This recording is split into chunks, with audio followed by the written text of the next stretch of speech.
Mas não tira o relógio da minha cara, pô. Vai gravar o quê? O relógio? Relógio, só o relógio. Tá?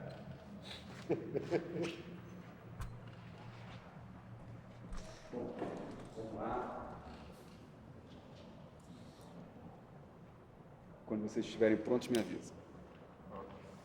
Então, Gilberto, você por você mesmo. Eu por mim mesmo, legal. Olha, eu sou Ogan Gilberto de Exu. Nasci em 48 e me tornei cidadão do mundo. Aprendi aquilo que a vida me ensinou e continuo, tentando a cada dia, a cada momento, aprender um pouco mais para deixar um legado para aqueles que são da minha religião. É só isso.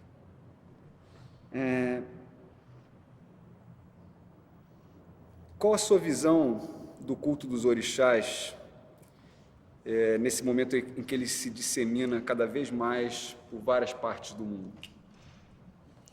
Ok, eu acho que nós temos que ver o seguinte, quer dizer, não é nesse momento, ele já foi disseminado desde a escravidão, eu acho que nós falamos isso, quer dizer, a partir do momento em que os escravos foram para o mundo inteiro, essa questão da religião, ela podia não estar sendo vista da forma que está sendo vista agora, né? Mas ela já estava no primeiro momento da disseminação e muito embora não houvesse, né, uma ideia da universalização, que eu acho que é isso que há hoje, né? Uma ideia mais universal da religião, né? Eu creio que é exatamente isso, né? Então, o que nós temos hoje é uma visão otimista, né? Pelo menos da minha parte, uma visão otimista quando eu encontro hoje na mesa do café um cara que é do Canadá. E nunca me passou na ideia que canadense tocasse macumba, não é? Quer dizer, então eu hoje tenho uma amplitude da nossa religião muito maior, não é? A única coisa que eu sinto é que nós não falamos a mesma língua, não deciframos do mesmo código e não vemos da mesma maneira. Quer dizer, nós precisamos de alguma forma criar, eu acredito que um código internacional, não é, para que a gente possa se entender. Muito embora nós tenhamos uma língua, não é, que é a própria língua iorubá que nos une, não é? Isso é uma coisa que surpreende, porque eu não quero saber se você é inglês, você fala iorubá, eu vou conseguir entender você de alguma forma. O seu inglês, todas as línguas tornam-se subjetivas porque o iorubá tornou-se a língua franca entre nós. Quer dizer, então, eu sou extremamente otimista com a minha religião. Você acha que o culto aos orixás pode ser considerado uma religião multinacional, multicultural e multirracial? Essas palavras são meias complicadas, não é? Agora, não podemos negar a questão do multiculturalismo, não é? E aí, quando eu falo essa questão do multiculturalismo, eu falo baseado que nós temos 3 grandes grupos culturais, né? São os bantus, os iorubás e os dahomeanos, né? Então, aí sim, a gente pode dizer que ela é multicultural, que ela é multitudo, não é? E que é uma questão que está ainda por ser melhor olhada, né? Na medida em que, eu costumo dizer, a iorubalização dessas outras 2 culturas, não é, vem trazendo problemas para ela própria, não é? Não só para essas 2 culturas, a banto e a dahomeana, como problemas para a própria cultura iorubá, porque na medida em que ela influenciou essas 2, não é, ela reeducou essas 2 culturas, ela também assimilou essas 2 culturas. Então, hoje nós vivemos, né, aí eu concordo com você, dentro do grupo iorubá, um multiculturalismo que não está resolvido. Você acha que une e o que separa essas tradições do culto aos orixás espalhadas pelo mundo, especialmente entre a África e a diáspora? Olha só, Em cada país que eu estive e que eu vi a cultura iorubá, não é, ela se estabelece, não é, e se beneficia de uma outra cultura. Não é? Então você tem casos muito emblemáticos, como é o caso de Trinidad e Tobago, onde Oxum tornou-se Shiva. Isso é lindo, não é? Eu chego em Trinidad e Tobago, eu vejo um templo, eu tenho isso fotografado, né? Eu vejo um templo e eu vejo Shiva, eu acho que é Ganesh, alguma coisa assim, na porta, e um cara, que é o sacerdote, que tem uma cor totalmente estranha, que não é comum aqui para nós, porque ele não é negro, né? E ele não é negro e não é mulato, é uma cor diferente, né? Os cabelos extremamente lisos, e ele me mostra a Shiva e diz que é Oxum. E aí você vê a riqueza da religião e como ela vai se adaptando. Quer dizer, é o nosso problema com Inhansã e Santa Bárbara, não é? Então, quer dizer, essa riqueza, eu não acho que há nada que nos separe. Eu acho que há coisas que cada vez mais vão nos ligando. Agora, nós temos que ter consciência de que, evidentemente, que Shiva não é Oxum e que Inhansã não é Santa Bárbara, né? E a gente tem que ter essa consciência. Só que esta consciência, não é que tem que ser revista dentro do candomblé, não é? Vide é uma coisa que foi impactante quando Dona Menininha do Cantuá, numa das suas últimas falas, não é, diz que Orixá Nilá é como se fosse Jeová e que ela era católica. Quer dizer, como é que você tem essa visão de uma personagem tão importante da nossa história, sentada numa cama, com todas as suas contas, com suas roupas seculares, né? Atrás dela aquele grande crucifixo, que foi uma sacada da Globo, e vem a câmera, vem subindo na fala dela e para no crucifixo, e ela dizendo que é católica. Quer dizer, aí, de um lado, alguns participantes do candomblé dizem, é por isso que eu não gosto dela. Quer dizer, isso nos desune? Ou é motivo para nós pararmos e pensarmos numa situação como a dela, aonde ela foi a maior perseguida, enquanto que nós estamos chegando agora. Então, eu acho que nós temos que entender melhor, né, e fazer com que isso não nos separe. Qual a importância do intercâmbio entre os praticantes do culto aos orixás de várias partes do mundo? Olha, isso eu acho que é a coisa mais importante que nós temos hoje.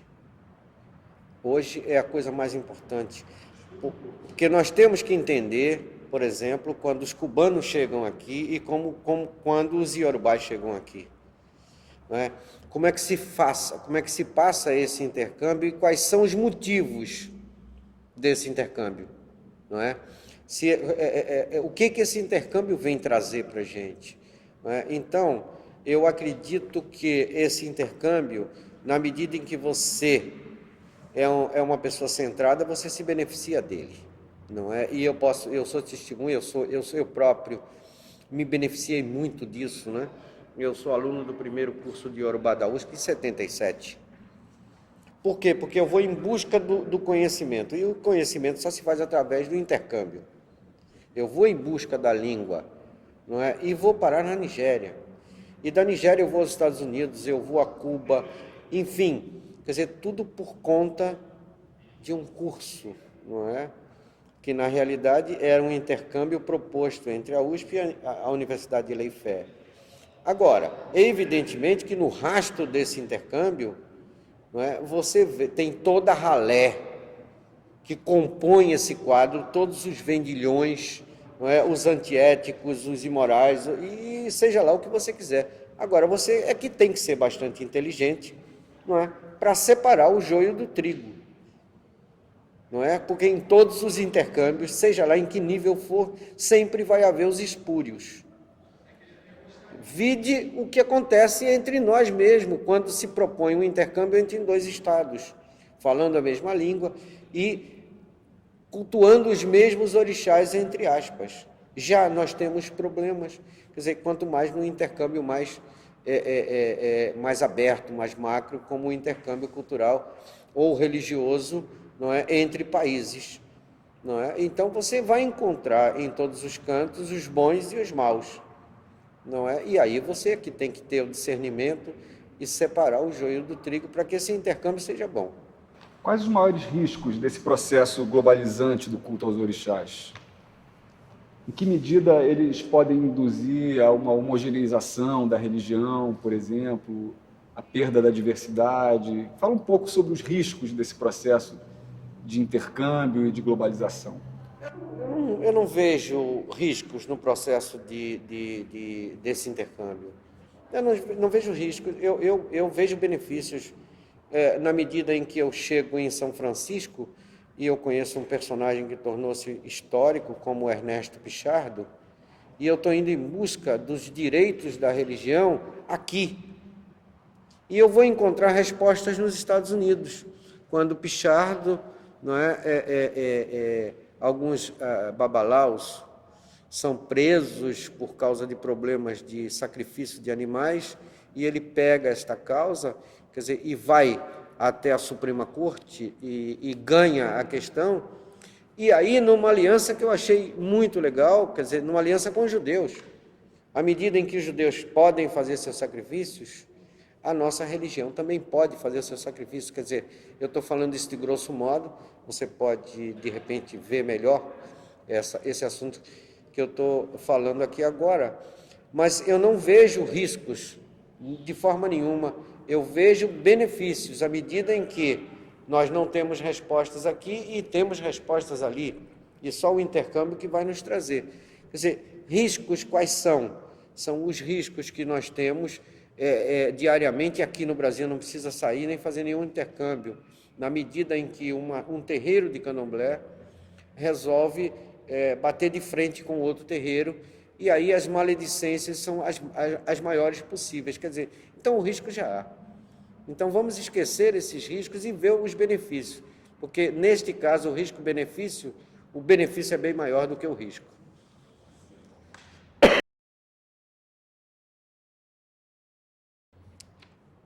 Como é que você acha que os orixás que você cultua, em essência, são os mesmos orixás cultuados no estrangeiro? Eu queria que você me situasse o que é estrangeiro. Fora do nosso país. Os orixás que você cultua, na sua opinião, são os mesmos orixás que são cultuados em outras partes do mundo? Olha, eu não vi nenhuma diferença. Eu não vi nenhuma diferença entre a forma. Não é bem isso, não. Eu não vi nenhuma diferença entre Oxum no Brasil, Oxum na África e Oxum nos Estados Unidos. Não vi. O que eu vi foi a forma de culto ser diferente. Mas essa experiência do culto e das oferendas e dos sacrifícios serem diferentes, eu não preciso sair do Brasil para ver. Não é? Eu vou citar um exemplo aqui. Aqui no Sudeste, você faz... Eu vou citar o Oxum porque é o orixá que eu mais adoro. Você faz um molocum, não é, com feijão fradinho, aquela receita já que todos conhecem, feijão fradinho, ovos e tal, aquelas coisas, e faz essa oferenda. E no Rio Grande do Sul, eles não têm esse tipo de material, então eles fazem uma polenta, porque é amarela, e oferecem ao Oxum. Só que Oxum continua sendo Oxum das cachoeiras, Oxum divindade dos rios, Oxum divindade da maternidade, Oxum divindade da concepção. E aí eu chego em Cuba, eu não vejo nada disso, porque não tem nenhuma coisa nem outra. Só que Oxum continua sobrevivendo como a mesma divindade. Agora, o sacrifício que é feito a ela, as oferendas que é feito a ela, se regionalizam.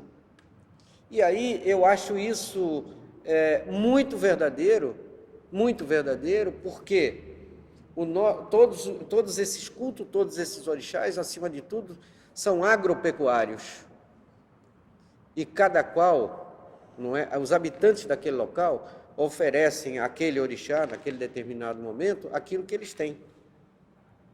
Quer dizer, então isso me vem à cabeça dessa forma, e eu não vejo nenhuma discrepância quanto a isso. Eu não vejo um defeito em eu fazer um molocum e o cara do Rio Grande do Sul fazer como é que chama? Uma polenta. Porque o Oxum continua sendo a mesma. Muito embora eu diga eu sou Gilberto de Exu e lá no Rio Grande do Sul tenha Elegbá, né? As oferendas são diferentes, mas Exu e Elegbá são os mesmos. Ele mudou até o nome, mas a oferenda, mas a síntese dele, a alma dele, se é que nós podemos falar assim, continua sendo a mesma. Como que você acha que os orubás podem contribuir hoje para o fortalecimento do culto dos orixás na diáspora? Eu acho complicado. Eu acho complicado porque eu tenho buscado essa resposta, especificamente. Não é? E acho que os iorubás não têm uma resposta a nós. Não.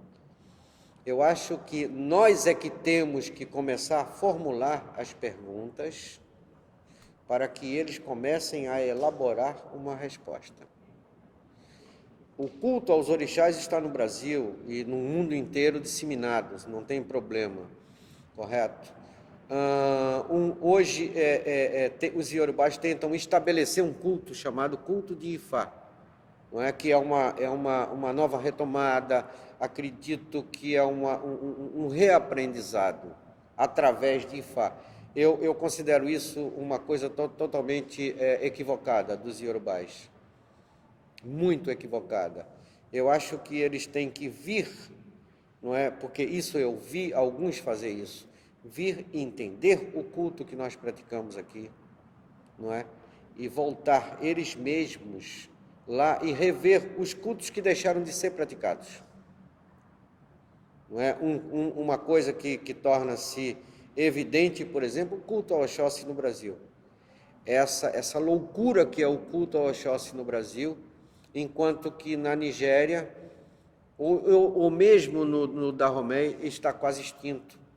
Eu tenho uma coisa que eu vi, eu vivia no hotel em Leifé, e tinha um personagem muito interessante chamado Odegedi, um negro forte, e ele vestia-se com uma roupa que era um misto de roupa pedaços de um dolman das Forças Armadas, um chapéu de marine americano, uma bota que era um coturno militar e uma roupa também que era militar de algum lugar. Eu sei que ele era um mix de algo, tipo um exército de Brancaleone em si próprio. E ele tinha uma dignidade muito grande. Então, ele usava um pedaço de ferro e ele conseguiu, em algum lugar, algo cromado. Então, ele achatou aquilo, colocou ali em cima. Então, ele chegava no hotel e cumprimentava todos nós, um por um, e dizia assim: vocês dormem, Odegdi vigia, porque eu sou Odé. Quer dizer, isso eu fico arrepiado.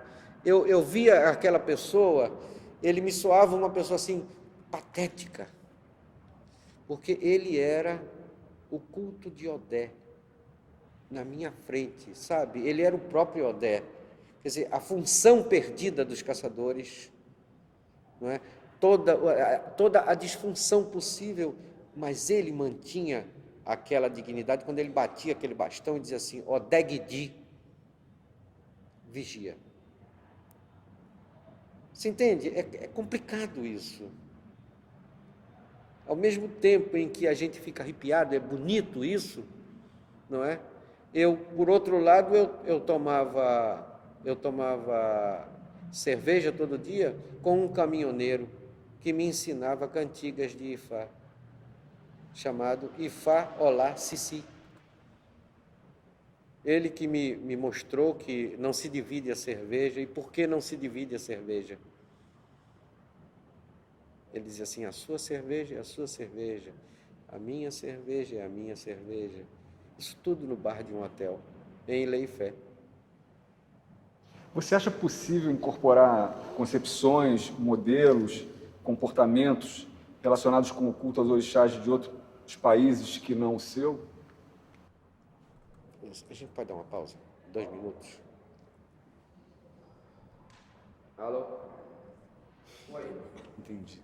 Quem é que está pedindo isso? Quem? É aqueles pessoal da limpeza? Ok. Eu vou na capela. Você pode conseguir 10 minutinhos de tolerância? O cara coisa pouquíssima de mim, as caixas. Eu falei, calma, vai ser você que autorizado, não sei o que. Vê se você consegue 10 Baixa a minutinhos de verde aí tolerância. para ser entrevistado. Tá. Ok. Ok. Bom. Então,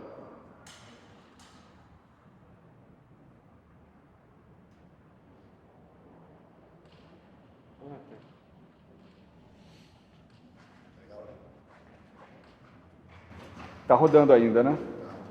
Você acha possível incorporar concepções, modelos, comportamentos relacionados com o culto aos orixás, modelos de outros países, no seu próprio culto? Acho que sim. Acho que sim, sou totalmente favorável a isso e encorajo esse tipo de coisa. Na medida em que, da mesma forma que nós acabamos de falar sobre a questão da decadência de alguns cultos na África, nós temos muito a aprender, não só, veja bem, não só na África, como em outros países, e essas experiências que a gente vive podem ser muito bem adaptadas aqui no Brasil, nas nossas casas, não é? Na medida em que a gente não só introduza, porque às vezes essa introdução pode ser agressiva, não é? Mas que a gente saiba introduzir esses novos ensinamentos, agregando-os ao culto tradicional, não com o sentido de modificá-los, mas no sentido de que é mais alguma coisa que está sendo agregada normalmente para que aquilo torne-se parte daquele culto. Isso é uma experiência que nós vivemos particularmente em casa, não é? No culto a Exu, no culto ao Oxum, e nos diversos cultos aos diversos orixás, porque sempre aprendemos algo novo e vamos agregando. Agora, essa influência que a gente vem trazendo tem que ser bem conduzida, né? A introdução dessas modificações tem que ser bem introduzidas para não modificar a essência que é a nossa própria tradição. Qual a importância da recuperação do domínio da língua iorubá para os praticantes do culto aos orixás na diáspora? Você acha possível essa recuperação e de que maneiras? Eu acho possível, eu acho necessária, né? Agora, isso é um processo que já vem. O que eu acredito é que nós temos um questionamento maior. Hoje, a religião está mais disseminada, então, a partir daí, ela começa a ter um questionamento maior, não é? Mas eu já sou de uma geração da religião que vai buscar essa resposta na universidade, né? Quando eu vou à USP em 77, aprender Iorubá, para poder entender, porque até esse momento eu estou cantando cantigas, ou estou praticando rituais, onde eu consigo entender parte daquilo que eu estou falando, não é? E as traduções são traduções muito empíricas dos versos, daquilo que nós... Eu sempre soube que Ogum Medjay é Ogum 7. Mas por que 7? Eu acho que aí falta uma ligação maior, né? Ogum Medjay Irê. Por que Ogum Medjay Irê? Falta essa ligação, porque eu não consigo raciocinar em termos da língua. Ogum Medjay Irê, Ogum 7 Irê. Eu não consigo fazer essa ligação, não é? Então, aí o aprendizado da língua ele é importante, quer dizer, a gente sabe o que está falando, a gente não tem dimensão maior do que a gente está falando. Então, eu acho que é importantíssimo isso. E hoje, como exemplo, você tem diversas casas onde já existem, não é, cursinhos, onde professores, não só iorubás, como professores brasileiros também, que aprenderam a língua, vão dar cursos visando essa recuperação. Na sua opinião, o que a quase insignificante disseminação do culto de Ifá no Brasil acarretou para o desenvolvimento do candomblé? Ok. A disseminação do curso do sistema de Ifá no Brasil, no meu entender, aí é meu entendimento particular, ele traz grandes prejuízos para ambos os lados. Ambos os lados. Tem que ficar muito claro que o sistema de Ifá sempre existiu, ele sempre existiu, e passou, de uma certa forma, ele tornou-se algo mítico no Brasil. Não é? Você tem notícias muito amplas sobre essa questão de Ifá com o tio Abedé, com o tio Obacaré Jebu, que era Alufá, com o tio Bombochê, não é? Que chega a implantar um método de jogo de búzio para beneficiar as Ialorixás da época, não é? E você tem, assim, uma pessoa que foi considerada o último Oluô, não é? O professor Agenor, não é? Que, como todo bom estrangeiro, né? No final de sua vida, não é? Ele imita os outros estrangeiros, quer dizer, ele simplesmente imitou o que Bastide falou, o que Vergé falou, ele disse, no final da vida eu sou cristão. Quer dizer, ele se beneficiou a vida toda por isso, não é? Publicou um livro, não é, que mais uma vez a academia incidiu em cima disso, quer dizer, ele publica um livro com uma fala que não é dele, porque essa fala todos nós sabemos que é de Bombochê, mas a academia resolveu que ele era o grande Oluô, e foi uma outra discussão.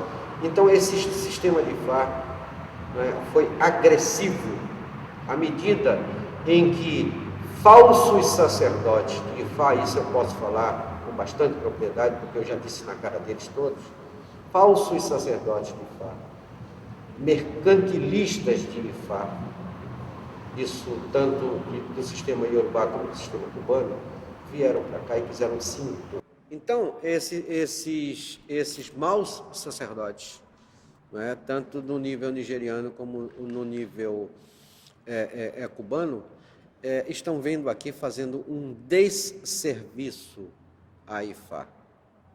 Né? E assim, para terminar, porque o assunto é muito longo, eu já tive notícias de N casas de candomblé superestruturadas que foram destruídas em função, não é, da mercantilização de Ifá dentro dessas casas. Eles destruíram casas estáveis, casas com um complexo muito bom, tanto social quanto religioso. À medida em que eles entram, eles disseminam a discórdia entre as pessoas, não é, e terminam com aquela casa que deveria ter um futuro brilhante. Então, nós temos que repensar essa coisa de Ifá, não é? Começar a ver se tem uma forma de nós tirarmos o joio do trigo, né, para que os bons sacerdotes de Ifá possam entrar em nossas casas. Uma última questão. Em que medida que você acha que a falta de domínio da língua iorubá e a falta de contato com o corpo literário de Ifá pode ter provocado uma excessiva ênfase na ritualística, em detrimento de uma profundidade maior de aspectos éticos, filosóficos e teológicos no candomblé? Eu acho que aí é total. É total. É total pelo seguinte, quer dizer, o candomblé no Brasil, acredito que como em Cuba, né, eu falo de Cuba nesse momento, em cima disso, pela regra de Ocha, não é? Foi criado um código aleatório, foi se criando um código com o passar do tempo. Então, você pode observar o seguinte, quer dizer, nos primórdios do candomblé do Brasil, você tem um código ditado pelo matriarcado. Então tem uma série de leis que são ditadas a partir daí, uma série de preceitos que são vistos a partir do matriarcado. Não é? Eu diria que numa segunda fase do candomblé, o candomblé mais moderno, já do Rio de Janeiro, a partir do Rio de Janeiro, eu acredito que em 1930, quando os pais de santo começam a comandar o candomblé, e aí não é só em São Paulo, não é só no Rio de Janeiro, porque na Bahia também há uma supremacia de homens, não é? Então os códigos mudam, os códigos vão mudando. Então eu acho que nesse sentido, o sistema de Ifá, os corpos de Ifá, fazem falta, não é? Porque eles ditam um código universal. Não é? Então, como eles não tinham o conhecimento desses corpos literários de Ifá, então eles foram ditando normas a partir de suas próprias necessidades. Isso mudou muito, não é? Tanto ética quanto moral. Agora, se você levar em consideração que todo esse ranço que nós temos no Brasil já veio de lá, porque até hoje, mesmo tendo o código lá, não é? Ifá é nigeriano por excelência, os próprios nigerianos, de etnias diferentes, se maldizem uns aos outros. Estão se maldizendo até hoje, apesar do código de Ifá. Será, não é? Então aí fica a pergunta, será que se esses códigos existissem e fossem entendidos, nós não teríamos os mesmos problemas? Não sei. Tá certo. Te agradeço.